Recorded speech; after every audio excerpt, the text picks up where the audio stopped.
Tidak semua pengkhianatan datang dengan tanda.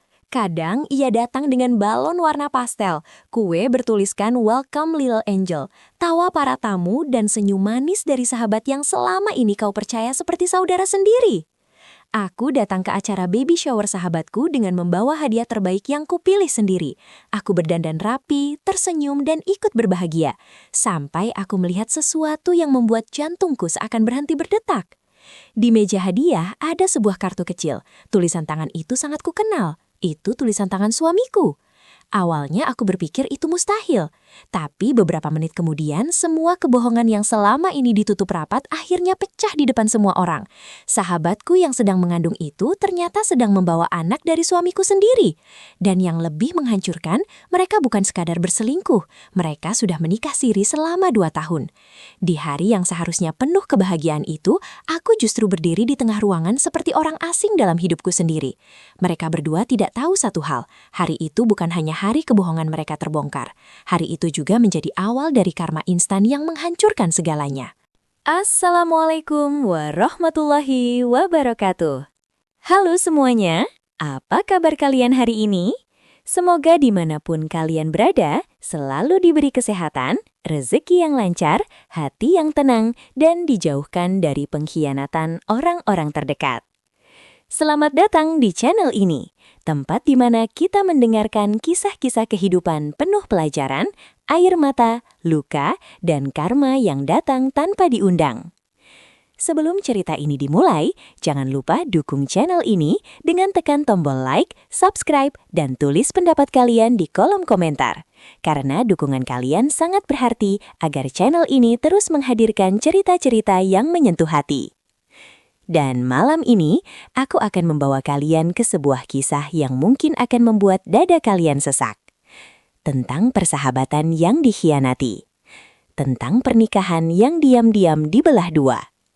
Tentang seorang istri yang datang ke acara baby shower sahabatnya tanpa tahu bahwa anak yang sedang dirayakan itu adalah darah daging suaminya sendiri. Namaku Dina, dan inilah kisahku. Kalau ada satu orang yang paling kupercaya setelah ibuku, orang itu adalah Yusi. Kami berteman sejak kuliah. Waktu itu aku perempuan biasa dari keluarga sederhana, sementara Yusi adalah gadis ceria yang gampang akrab dengan siapa saja. Kami dipertemukan dalam tugas kelompok, lalu dekat, lalu tak terpisahkan. Kami makan bersama, pulang bersama, saling menangisi patah hati, bahkan saling meminjam pakaian untuk acara penting. Orang-orang bilang persahabatan perempuan itu rawan drama, tapi aku dan Yusi berbeda. Begitu setidaknya yang kupikir selama bertahun-tahun. Saat aku menikah dengan Pram, Yusi adalah orang yang paling sibuk membantuku. Ia yang memilih warna dekorasi akad, ia yang memegang tanganku ketika aku gugup menunggu ijab kabul, ia juga yang menangis paling keras saat aku resmi menjadi istri Pram. "Din, kamu beruntung banget," katanya waktu itu sambil tersenyum. "Pram itu kelihatannya sayang banget sama kamu." Aku tersipu. "Doain langgeng yuk." "Bukan cuma langgeng, harus bahagia terus." Aku memeluknya. Saat itu aku benar-benar percaya perempuan ini tulus mendoakanku. Setelah menikah, aku dan Pram hidup sederhana. Kami belum punya anak. Tahun pertama pernikahan kami isi dengan kerja keras, menabung, dan belajar memahami satu sama lain. Pram bekerja sebagai supervisor proyek, sering pulang malam, kadang tugas keluar kota. Aku bekerja dari rumah membuka usaha hampers dan kue-kue kecil. Awalnya hidup kami baik-baik saja, tidak mewah tapi cukup. Kami sesekali bertengkar kecil, lalu baikan lagi. Aku memang beberapa kali sedih karena belum juga hamil, sementara usia pernikahan terus berjalan. Sudah banyak pertanyaan dari keluarga besar, dari tetangga, bahkan dari orang asing yang terlalu suka ikut campur. "Sudah isi belum? Kapan punya momongan? Jangan terlalu sibuk kerja. Mungkin harus terapi. Mungkin kamu terlalu stres." Kalimat-kalimat itu seperti jarum kecil yang menusuk perlahan, tidak mematikan, tapi membuat hati perih sedikit demi sedikit. Di masa-masa seperti itu, Yusi sering datang. Ia datang membawa martabak, es kopi, atau sekadar tawa. Ia duduk di dapurku, mendengarkan keluhanku, memelukku saat aku menangis karena hasil tes pack lagi-lagi negatif. "Din, jangan nyerah ya," katanya lembut. "Tuhan tahu waktu terbaik." Aku mengangguk sambil menyeka air mata. Aneh memang, orang yang nanti paling menghancurkanku justru adalah orang yang paling sering mengusap air mataku. Pram juga terlihat nyaman dengan kehadiran Yusi. Bagiku itu hal wajar. Mereka kenal sejak aku pacaran dengan Pram. Beberapa kali kami bertiga makan bersama. Kadang Yusi bercanda terlalu lepas dengan suamiku, tapi aku tak pernah curiga. Aku bahkan pernah merasa bersyukur karena punya sahabat yang bisa akrab dengan pasanganku. Kupikir itu tanda lingkaran hidupku sehat. Kupikir aku dikelilingi orang-orang yang jujur. Ternyata aku salah. Semua bermula dari hal-hal kecil yang dulu kuabaikan. Pram makin sering pulang larut malam, alasannya pekerjaan menumpuk. Aku percaya. Yusi juga makin jarang datang ke rumah, alasannya sibuk kerja, banyak lembur, kecapekan. Aku percaya. Kalau kupikir sekarang, justru karena aku terlalu percaya, aku tak melihat kebohongan yang berdiri tepat di depan mataku. Kadang ketika Yusi mengirim pesan, wajahku selalu cerah, aku senang mendapat kabar darinya. Din, nanti malam Pram pulang jam berapa? Din, kamu di rumah nggak? Din, akhir pekan kalian ada acara? Dulu aku menganggap itu pertanyaan biasa dari sahabat dekat. Sekarang aku tahu. Mungkin ia sedang memastikan jadwal suamiku. Mungkin ia sedang mengukur ruang aman untuk hubungan kotor mereka. Ada satu kejadian yang sempat membuatku heran. Suatu sore, aku meminjam laptop Pram karena laptopku error. Saat membuka folder dokumen, kulihat scan transfer ke rekening atas nama Yusriani Putri. Itu nama lengkap Yusi. Jumlahnya tidak kecil. Saat Pram masuk kamar, aku bertanya santai. Kamu transfer uang ke Yusi? Pram sempat terlihat kaget, tapi hanya sepersekian detik. Setelah itu ia tersenyum tenang. Oh iya, dia pinjam uang kemarin. Katanya buat bantu ibunya yang sakit. Aku belum sempat bilang. Banyak juga. Iya, kasihan. Nanti juga dibalikin. Aku langsung merasa bersalah karena bertanya. Aku malah memuji suamiku baik hati. Malam itu aku bahkan mengirim pesan ke Yusi. Yu, makasih ya sudah percaya sama Pram. Semoga ibumu cepat sehat. Yusi membalas cepat. Makasih Din, maaf ya aku nggak enak bilang ke kamu, nanti aku ganti kok. Sekarang kalau mengingat chat itu, rasanya seperti ditampar oleh diriku sendiri.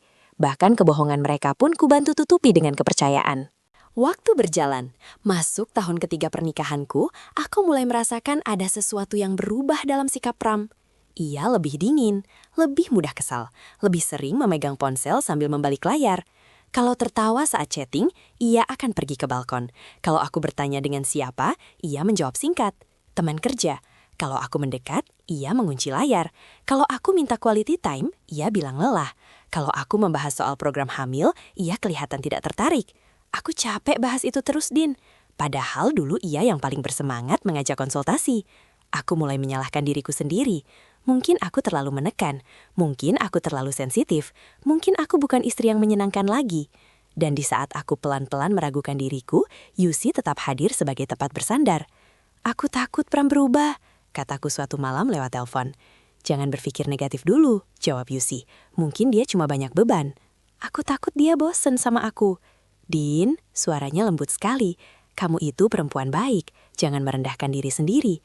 Kalimat itu dulu terasa menenangkan. Sekarang kalimat itu terdengar seperti ejekan paling kejam. Sekitar 4 bulan sebelum semuanya terbongkar, Yusi mengabarkan sesuatu yang mengejutkan. Ia hamil. Aku yang menerima kabar itu pertama kali lewat telepon sampai menjerit kegirangan. Aku benar-benar tulus bahagia. Meski hatiku sempat perih karena aku sendiri belum punya anak, aku tetap ikut menangis senang. Ya Allah, serius Yu? Iya Din, suaranya terdengar bergetar. Aku juga masih nggak nyangka. Siapa laki-lakinya?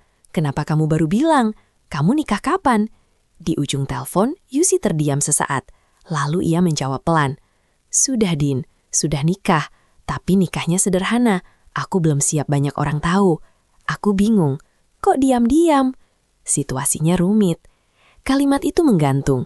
Tapi karena ia terdengar seperti tidak ingin membahas lebih jauh, aku menghormatinya. Ya sudah, yang penting kamu bahagia. Iya. Suamimu kerja apa? Nanti deh Din, nanti kalau waktunya tepat aku kenalin. Aku tertawa kecil, rahasia banget. Ia ikut tertawa, tapi ada nada ganjil yang tak kutangkap saat itu. Sejak kabar kehamilan itu, Yusi lebih sering menghindar saat kutanya tentang suaminya.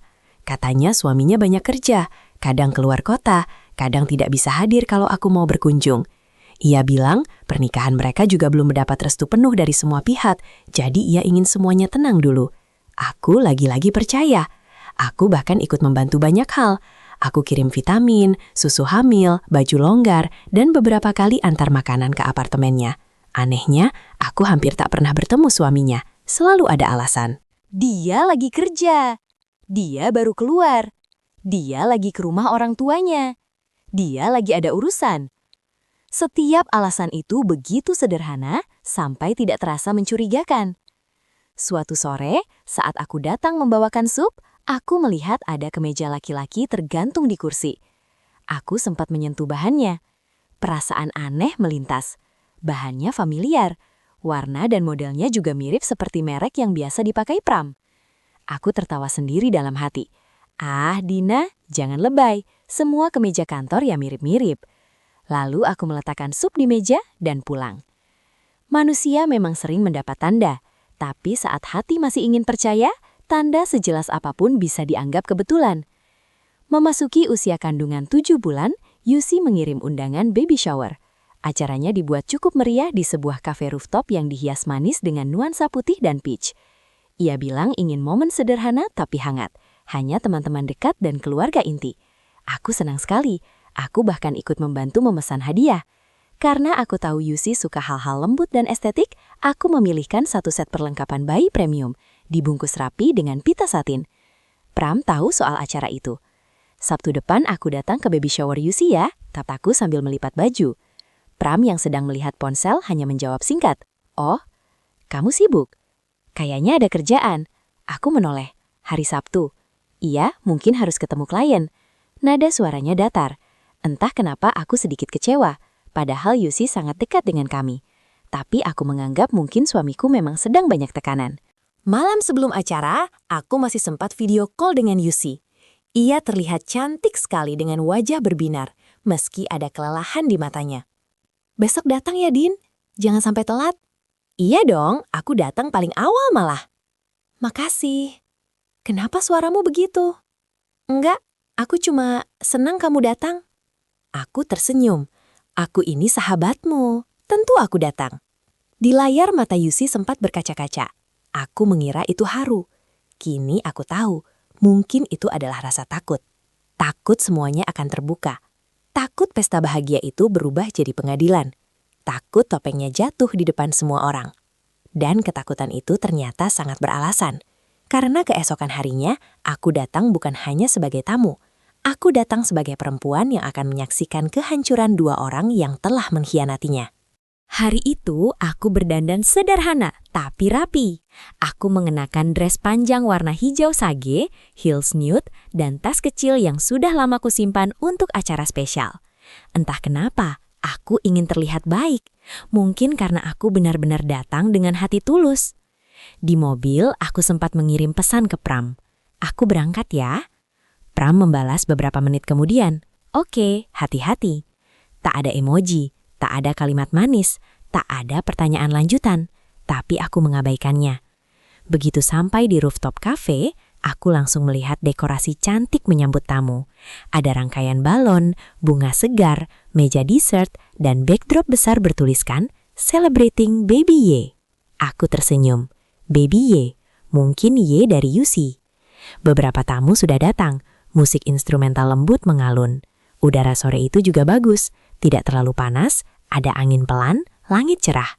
Aku berjalan menuju meja hadiah untuk menaruh bingkisan yang kubawa.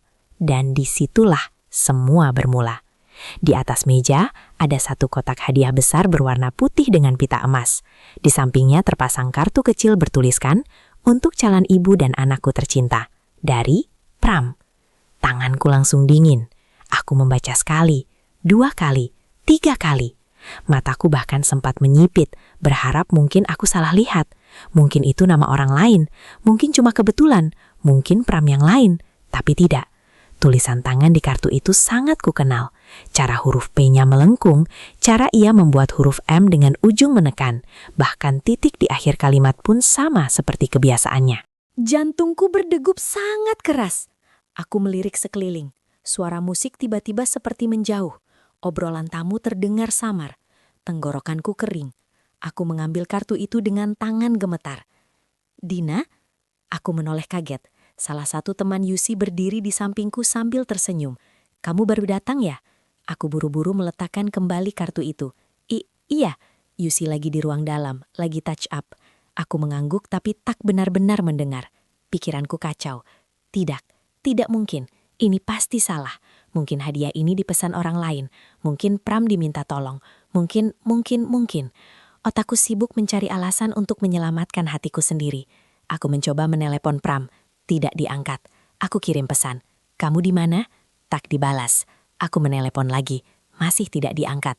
Perutku mulai mual. Tanganku berkeringat. Aku menatap meja hadiah itu seperti menatap bom yang siap meledak. Tak lama kemudian, MC mengumumkan bahwa calon ibu akan segera keluar. Semua tamu mulai berkumpul di depan backdrop. Ada yang mengangkat ponsel, ada yang tertawa, ada yang berdiri mencari posisi terbaik. Aku berdiri mematung. Lalu Yusi keluar.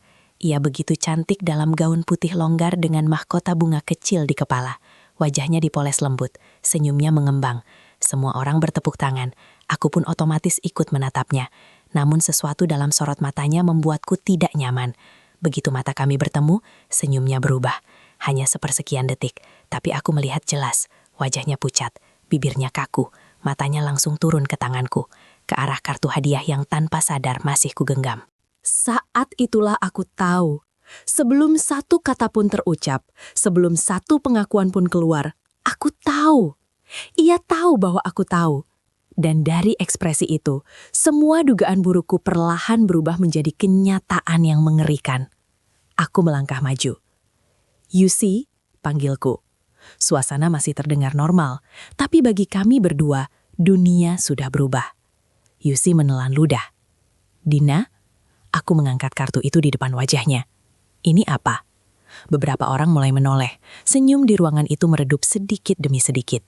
Yusi tidak menjawab. Aku mendekat lagi, suaraku mulai bergetar. Aku tanya, ini apa? Din, nanti kita ngomong. Nanti? Aku tertawa pendek, nyaris gila. Di kartu ini tertulis, untuk calon ibu dan anakku tercinta. Dari Pram, suamiku. Ini apa, Yusi? Ruangan langsung sunyi. Benar-benar sunyi. Seolah semua orang berhenti bernafas. Yusi memegang perutnya. Wajahnya pucat sekali. Beberapa tamu saling pandang. Ada yang mulai berbisik. Ada yang mundur pelan. Ada yang menatapku dan Yusi bergantian, seperti sedang menonton sesuatu yang tak seharusnya terjadi. Aku menatap sahabatku, sahabat yang selama ini kupeluk, kudoakan, kubela. Jangan bilang padaku, suaraku pecah. Jangan bilang padaku bayi yang kamu kandung itu, anak suamiku. Air mata langsung menggenang di mata Yusi. Dan diamnya adalah jawaban pertama yang menghancurkanku. Aku berharap Yusi menyangkal. Aku berharap ia marah, merebut kartu itu, lalu berkata semua ini salah paham. Aku berharap ia tertawa getir dan bilang, Din, kamu salah baca. Tapi itu tidak terjadi. Yusi justru menunduk. Dan dari semua kemungkinan yang ada, itulah yang paling menyakitkan.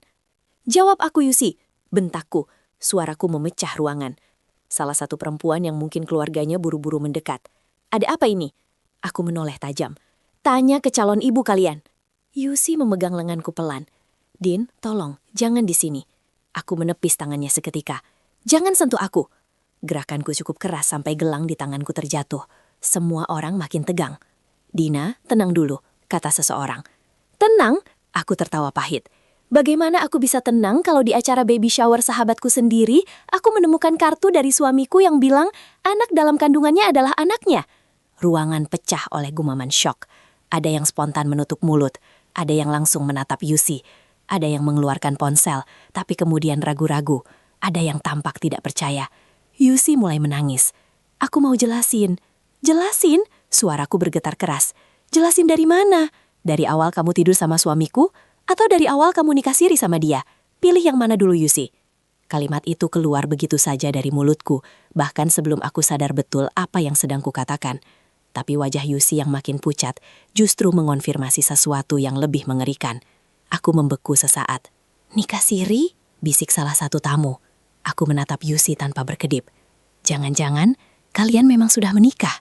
Air mata Yusi jatuh deras. Ia tak lagi bisa menyangkal dengan ekspresi. Dan untuk kedua kalinya, diamnya menjadi jawaban. Lututku mendadak lemas. Aku mundur satu langkah, lalu dua langkah. Dunia berputar. Udara terasa menipis. Sudah, berapa lama? Tanyaku pelan, tapi justru itu yang paling menusuk. Yusi mengangkat wajah perlahan, suaranya hampir tak terdengar. 2 tahun. 2 tahun. 2 tahun. Bukan satu malam hilaf. Bukan satu kebodohan sesaat. Bukan perselingkuhan baru. 2 tahun.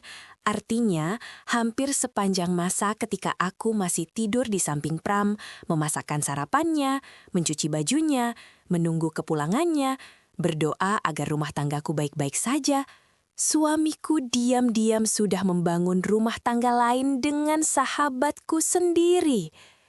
Aku tak bisa langsung menangis. Aku justru membeku, tubuhku dingin, wajahku panas, telingaku berdengung.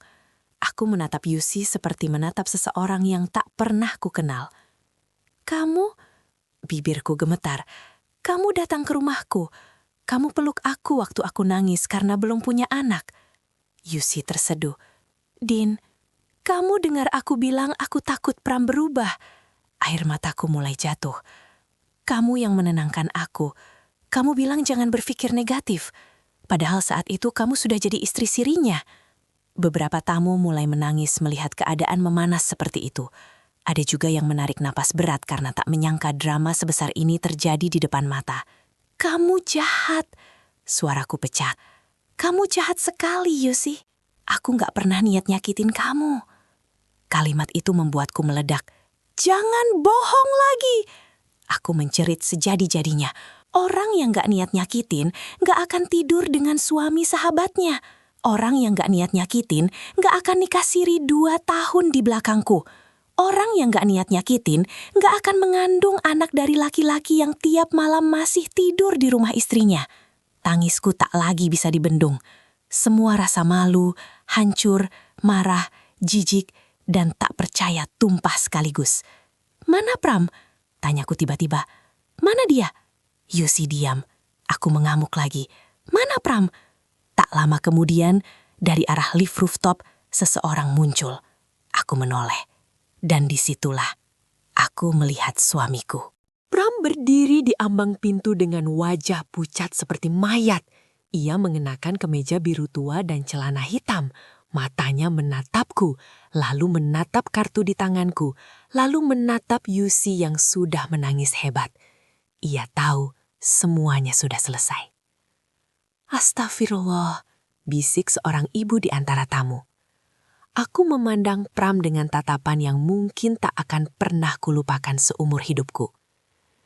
"Jadi, ini kerjaanmu hari ini?" tanyaku lirih. Pram melangkah pelan. "Din, dengar aku dulu." "Dengar?" Aku tertawa pahit. "Apalagi yang harus aku dengar? Bahwa kamu capek kerja? Bahwa kamu lembur? Bahwa kamu keluar kota?" "Din, aku bisa jelasin." "Jelaskan di depan semua orang." Aku menunjuk sekeliling. "Jelaskan bahwa kamu suamiku. Lalu jelaskan juga bahwa kamu suami siri Yusi. Jelaskan bahwa bayi yang dirayakan di sini adalah anakmu." Pram menutup mata sesaat, seperti orang yang kehabisan jalan. Semua orang menunggu. Dan dengan suara pelan, memalukan, penuh kekalahan, Pram berkata, "Iya.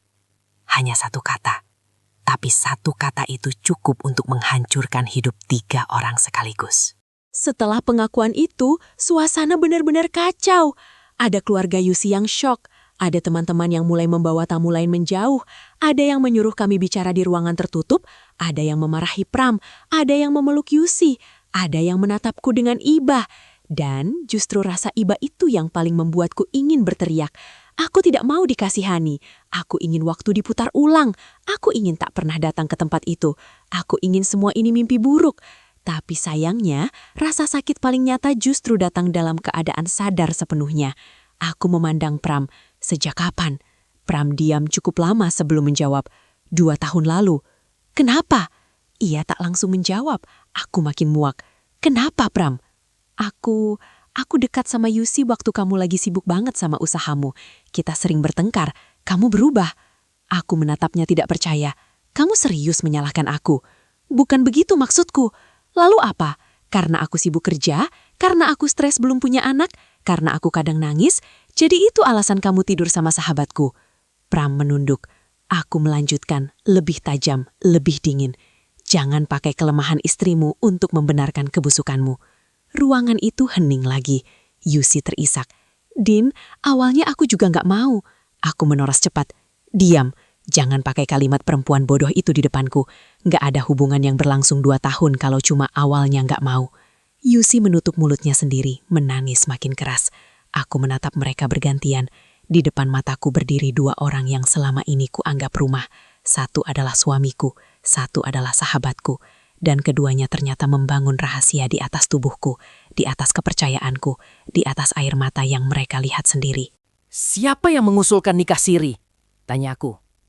Tak ada yang menjawab. Aku mendekat 1 langkah. Siapa? Pram akhirnya berkata, aku.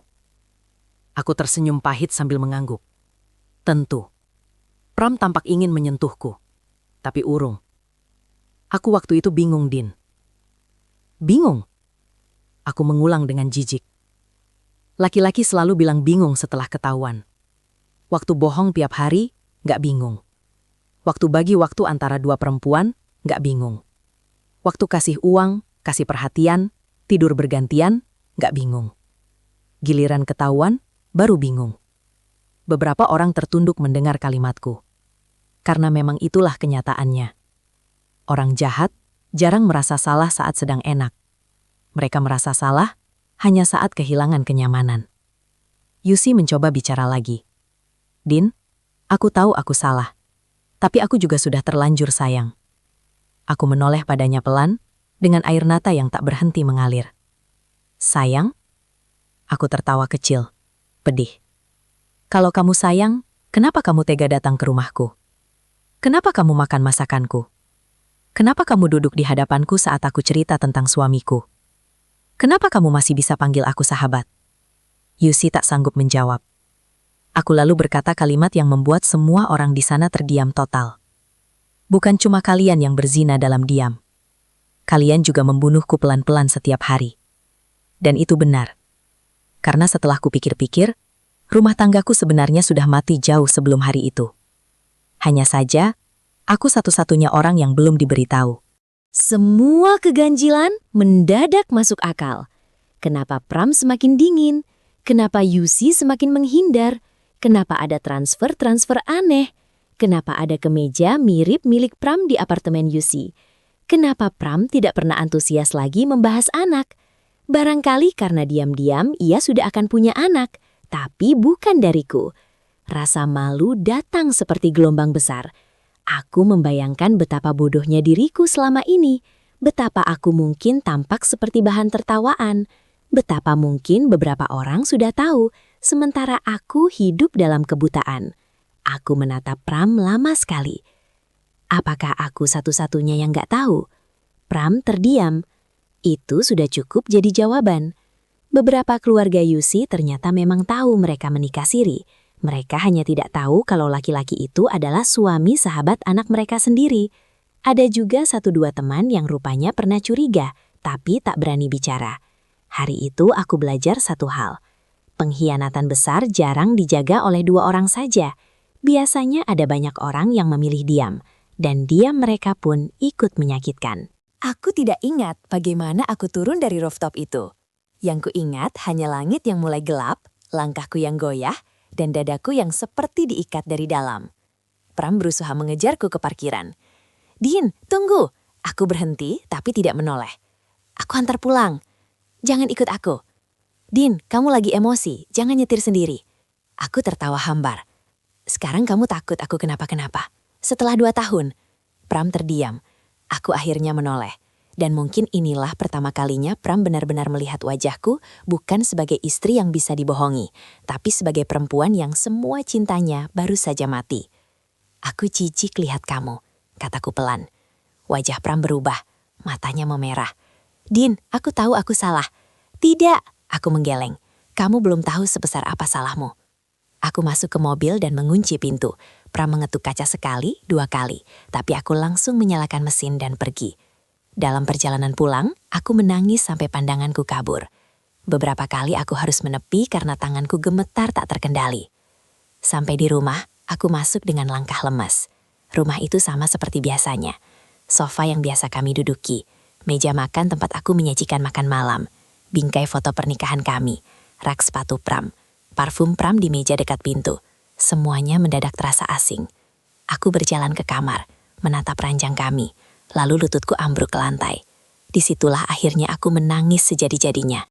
Tangisku malam itu bukan tangisan anggun seperti di film. Tangisku kacau, suara pecah, nafas tersengal, hidung mampet, tubuh gemetar, air mata seperti tak ada habisnya.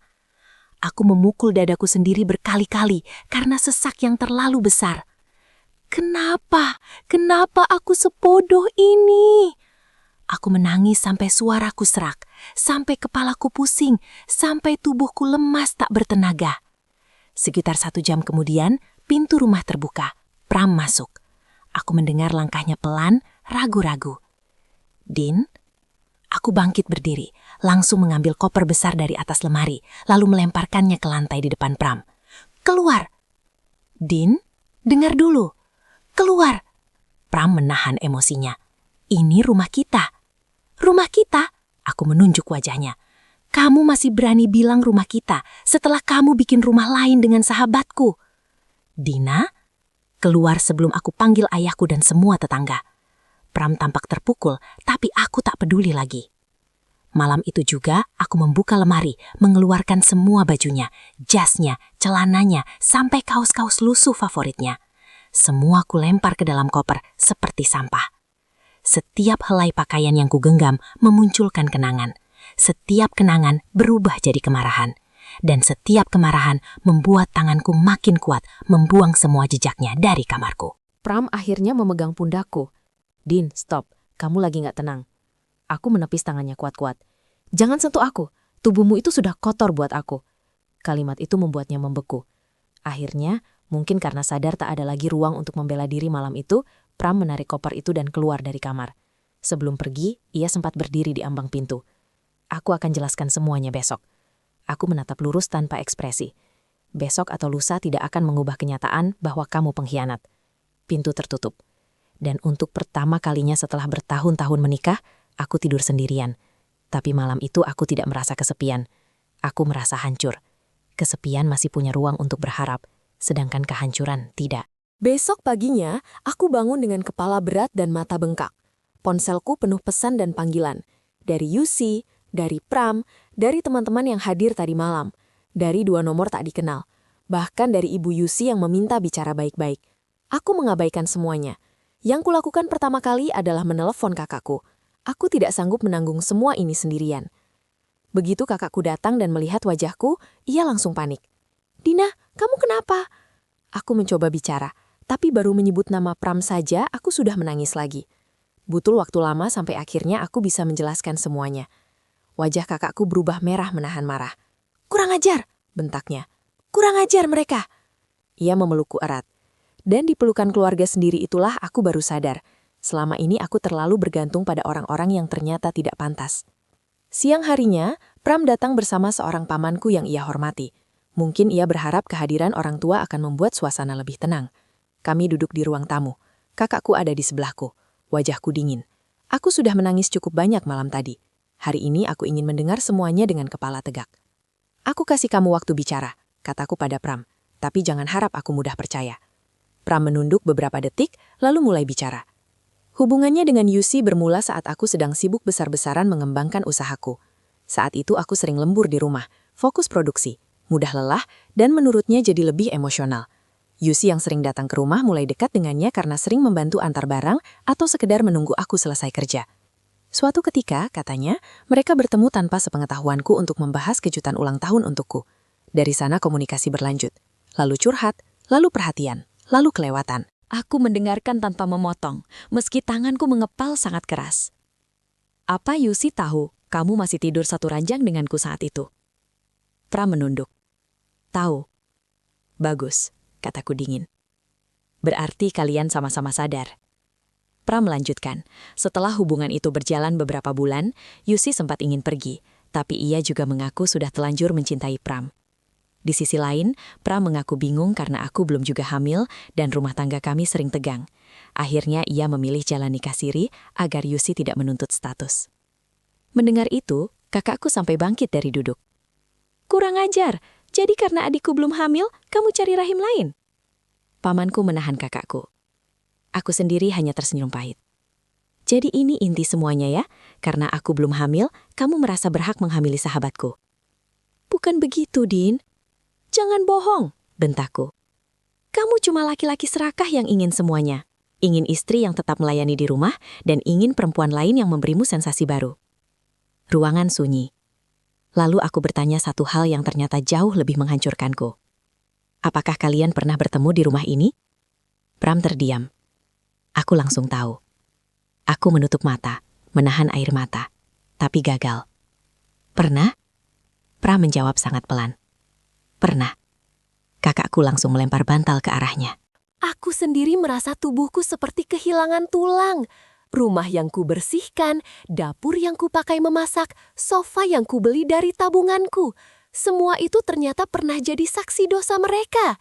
Dan yang lebih menjijikan, mungkin saat itu aku sedang keluar membeli bahan, sedang ke rumah ibu, atau sedang menghadiri acara keluarga. Mereka masuk ke ruang hidupku, lalu mengotorinya dengan kebohongan.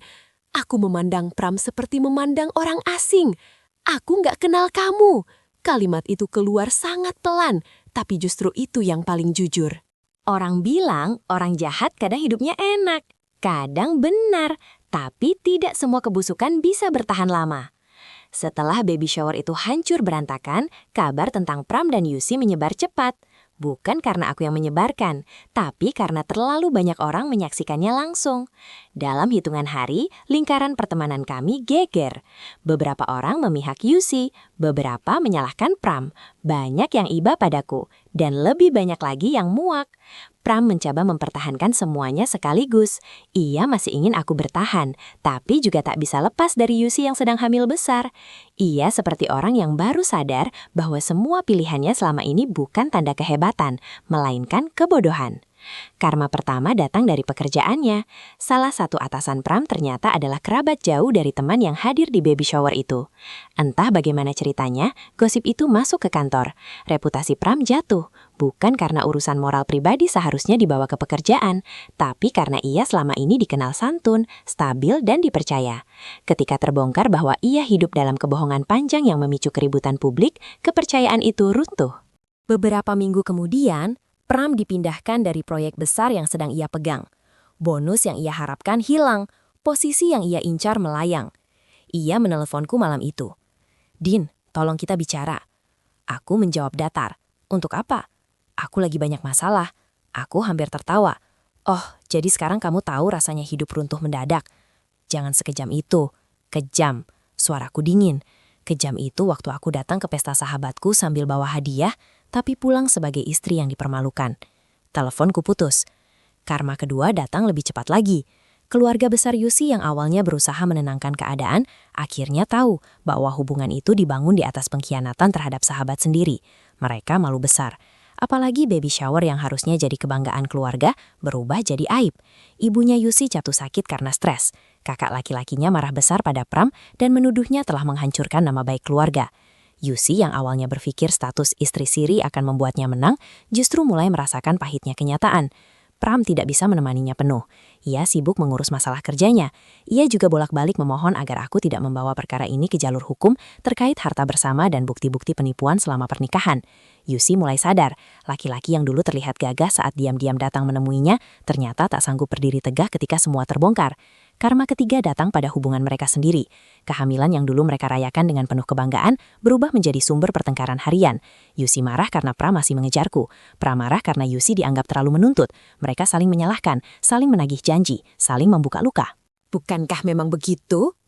Hubungan yang dibangun dari mengkhianati orang lain seringkali terlihat manis di awal, karena yang dinikmati adalah sensasi rahasia. Tapi saat rahasia itu hilang, yang tersisa hanya karakter asli. Dan karakter asli mereka tidak seindah kebohongan mereka. Sementara itu, aku perlahan bangkit. Aku mulai mengurus semua dokumen keuangan rumah tangga, aku mencatat aset, aku menghubungi pengacara, aku mengumpulkan bukti transfer, chat, dan pengakuan yang ada. Aku tidak lagi menangis setiap jam. Sekarang aku menangis seperlunya, lalu bekerja. Luka memang belum sembuh, tapi aku tidak mau mati sebagai korban.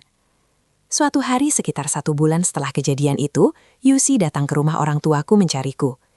Ia tampak jauh lebih kusut, Wajahnya sembab, tubuhnya lebih berat karena kandungan makin besar, dan sorot matanya tak lagi setenang dulu. Aku menemuinya di teras, tidak kupersilahkan masuk. Aku cuma mau minta maaf, katanya sambil menangis. Aku memandangnya datar. Maaf yang mana? Semua, Din, semuanya.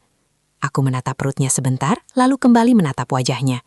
Kamu datang ke sini membawa perut besar hasil pengkhianatan, lalu minta maaf. Aku tahu aku nggak pantas. Benar, kamu memang nggak pantas. Yusi makin menangis. Pram berubah. Dia gampang marah sekarang. Dia bilang semua hidupnya rusak sejak kejadian itu. Aku tertawa kecil, tahit.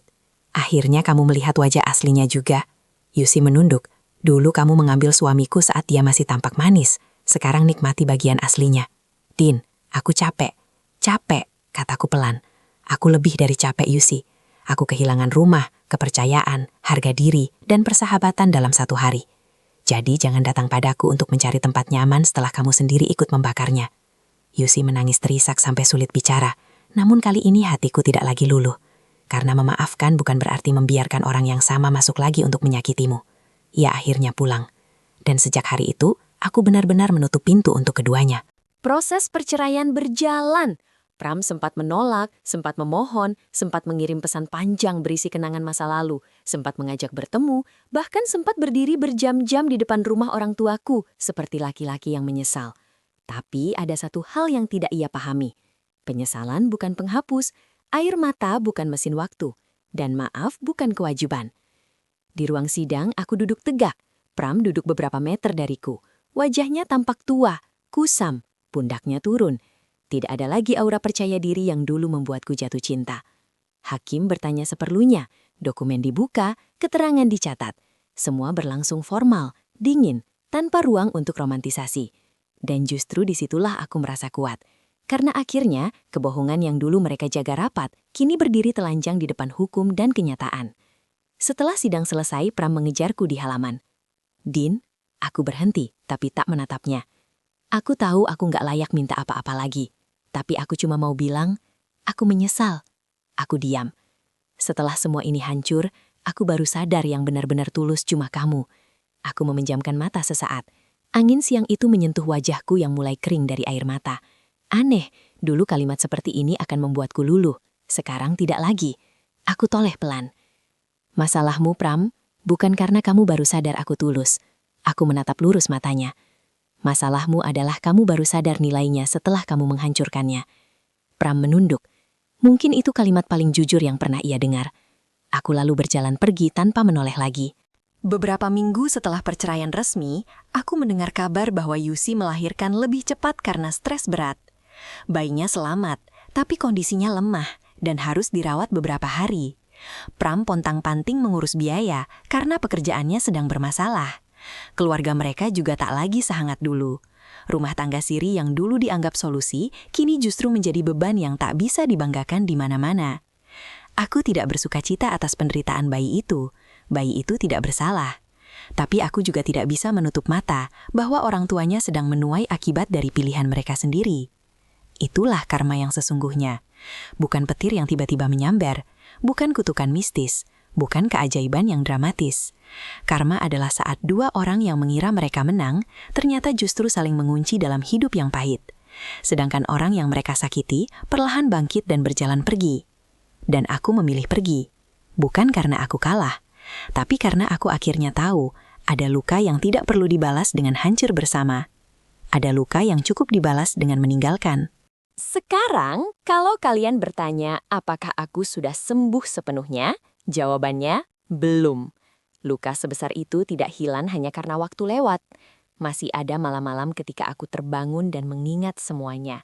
Masih ada hari-hari ketika aku melihat foto lama, lalu dadaku sesak. Masih ada rasa marah yang kadang muncul tiba-tiba saat aku teringat betapa bodohnya aku dulu mempercayai mereka. Tapi, satu hal yang kupelajari, hancur bukan akhir dari segalanya. Kadang kehancuran justru cara Tuhan membersihkan hidup kita dari orang-orang yang selama ini pura-pura mencintai kita. Aku kehilangan suami, aku kehilangan sahabat, aku kehilangan rumah tangga yang selama ini kubela mati-matian. Tapi aku mendapatkan kembali diriku sendiri, dan itu jauh lebih penting. Karena pada akhirnya, orang yang mengkhianatimu mungkin bisa mengambil waktu, air mata, dan kepercayaanmu, tapi mereka tidak berhak mengambil masa depanmu. Biarkan mereka hidup dengan pilihan mereka. Biarkan karma bekerja dengan caranya, dan biarkan dirimu pulih tanpa harus menunggu mereka menderita. Namaku Dina, dan di acara baby shower sahabatku sendiri, aku kehilangan 2 orang sekaligus. Tapi di hari yang sama, aku juga menemukan keberanian untuk tidak lagi hidup dalam kebohongan. Teman-teman, itulah kisah malam ini. Kalau kalian ada di posisi Dina, apa yang akan kalian lakukan? Memaafkan, tinggalkan, atau bongkar semuanya sampai tuntas? Tulis pendapat kalian di kolom komentar. Jangan lupa like, subscribe, dan nyalakan lonceng notifikasi supaya kalian tidak ketinggalan kisah-kisah drama kehidupan lainnya yang penuh pelajaran. Sampai jumpa di cerita berikutnya. Wassalamualaikum warahmatullahi wabarakatuh.